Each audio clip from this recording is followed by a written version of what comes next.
Hi, welcome everyone. Today we're talking to Anja Hazekamp. She is a member of the European Parliament and a member of Party for the Animals. She's now in the port of Cartagena, where the animals of the Elbeik are being killed as we speak.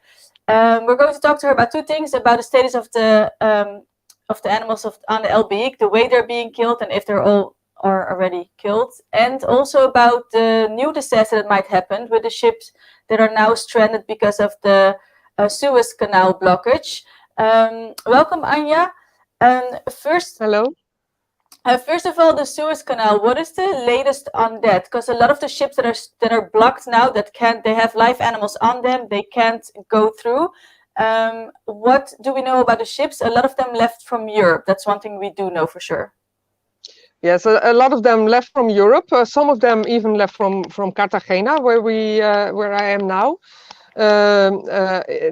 It is not quite clear how many vessels there are at this moment. The numbers I hear vary from 26 to 20, more or less.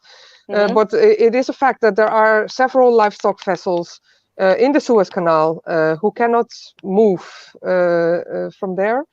And the expectations are not good. They expect that it will take many days or even weeks before the blockage is gone there.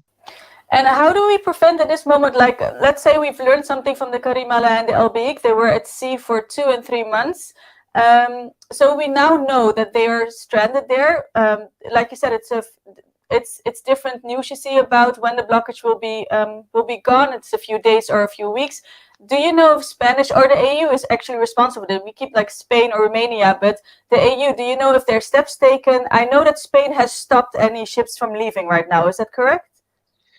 Well, that's the same thing I heard, but yesterday the Fidelity, one of the vessels that was loading here in Cartagena, left for Suez Canal. So we are not sure when this ban of the Spanish authorities started. But I hope that no more vessels will go that direction, because they will have a delay for weeks. And what is but should the ships return? Or I read that the ships can they can get fodder from the Suez Canal port or the Suez port. They can get some food there, but then they don't keep in account that those animals are still stuck together. And if they shit or pee, or it needs to be cleaned regularly, or what we learned from the animals on the Elbeik, the latest information, they looked extremely horrible. They had skin conditions, and so what steps should be taken now? Like, what would be the best option instead of just waiting and see?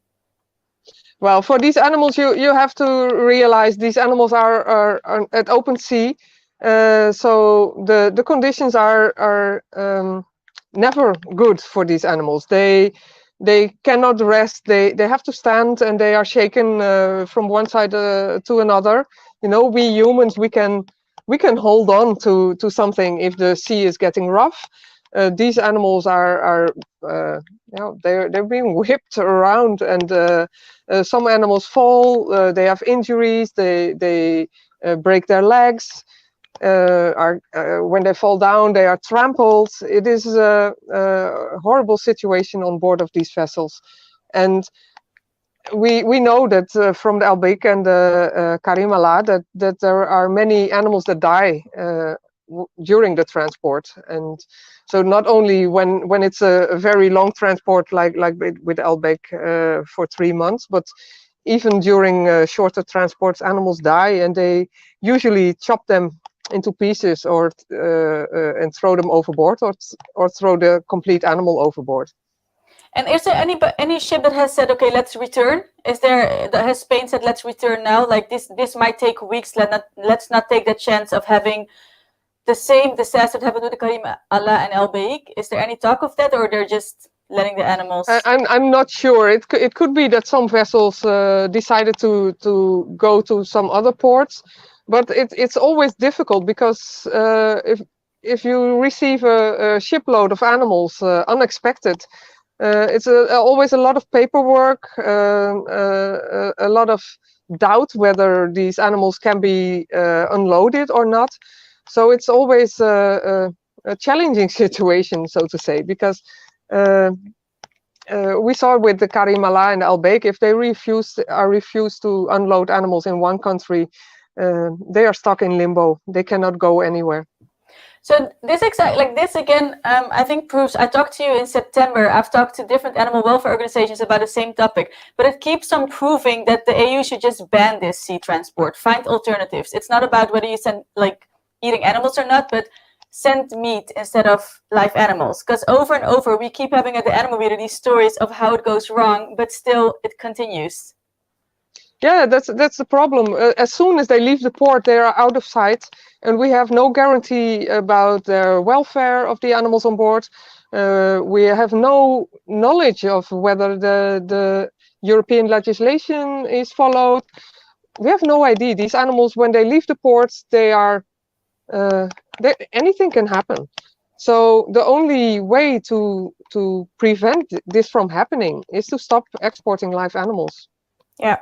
Exactly. And like you said, for people to understand, if they leave a European port, it's actually European animal welfare standards are supposed to be followed until they reach their destination. But there's no way of checking that. No, there's no way of checking. We know there is a Court of Justice ruling from 2015 saying that the animals from the beginning until the end point, the destination point, they have to be treated according EU legislation. There's no way that this EU legislation is followed when these animals end up in a slaughterhouse in Libya or Lebanon, Algeria. It is ridiculous to expect that EU legislation is followed when these animals leave these ports. They are lost. Yeah. Yeah, well, as we all learned, the whole world saw this. What happened with the Karimala and the Elbeik? They tried over and over again, but the legislation is basically something on paper, but it's not able. You're not able to put it to practice. You are now in the port of Cartagena. When did you arrive there? We arrived here on last Wednesday. And yes. You went for yourself to check the animals there. Yes, because due to the situation with COVID, it is difficult to organize missions or delegations, official delegations from the European Parliament. And for me, I thought this was important to be here, to try to witness what is going on board of the Elbeik vessel, to also observe and document what is going on and how these animals are killed. And how are they killed? But unfortunately, we got when we arrived here, we immediately received the message from the owner of the vessel and the owner of the animals that we were very much welcome to go to see on board of the Elbeik what is going on. They invited us to come over and to see how the status of these animals were, what their condition was, and also they would love us to be observing the killing of these animals because they are not allowed to witness that. So I filed a report with a request with the port authorities. They referred me back to the Ministry of Agriculture, and the Ministry of Agriculture just say no. We are not welcome to enter the port. We have no access to the entire port. There's no way we can get close to the Elbeik. They just want to hide everything, and they keep telling us that we have to trust the Spanish authorities that they are killing the animals in a humane way. But okay, I have to be honest, I'm really concerned because when we look at the numbers, like yesterday, 450 animals were killed in a little more than 10 hours. So that's 45 animals per hour. That's almost one per minute. And they are not working in a fully equipped slaughterhouse. They are working in a tent under more difficult circumstances. So we have real concerns about the welfare of these animals and whether they are killed according the slaughter regulation. And yeah, I can understand that. That's basically, so the biggest concern was if these animals have also, like, they have already suffered, you can't change that, but at least kill them in a humane way, but not even that is given to them. We don't know. We absolutely have no idea what is going on, but we have real big concerns because of the speed and they are killing these animals really fast. And because you have to imagine these animals are still on board of the vessel, they are weak, they are hurt, they are injured. Some of them are dehydrated, they have inflammations, infections, skin lesions. These animals have to be unloaded. They have to move into a tent, as far as we know. There they have to be killed, and then they have to be removed as well, because the animals are transported in closed trucks and being brought to, as far as we know, to a destruction company. So just they get off the boat, but they're not killed right there on the dock. They're transported again first. No. They have to go into a tent. There is a behind the Elbeik. They created a sort of a tent. It is all covered behind big containers. They block the view. They have containers 2, 3, even 4 above each other. So to block the view from all sides. So we have no vision. We cannot see what is going on. We only see the trucks with dead animals leaving the site. And even the owner of the Elbeik cannot see how they, because he also wanted to see how the animals, but not even the owner of the Elbeik is allowed to watch his own animals get killed. No, nobody is allowed. As far as we understood, the crew is still on board, but is not allowed to come close to the animals or to the location where they are killed. And are the animals being taken care of somehow while they're still on the ship?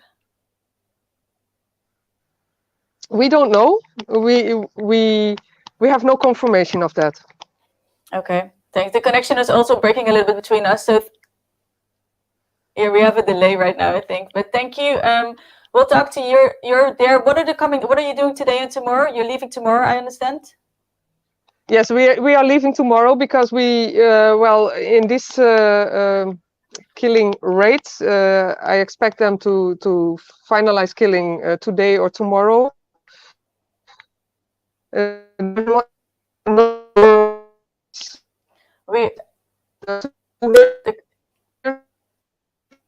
connection is really bad between us now. I don't know if you can still hear me, but thank you. We'll talk to you again when you're back in Belgium. And thank you everyone for watching.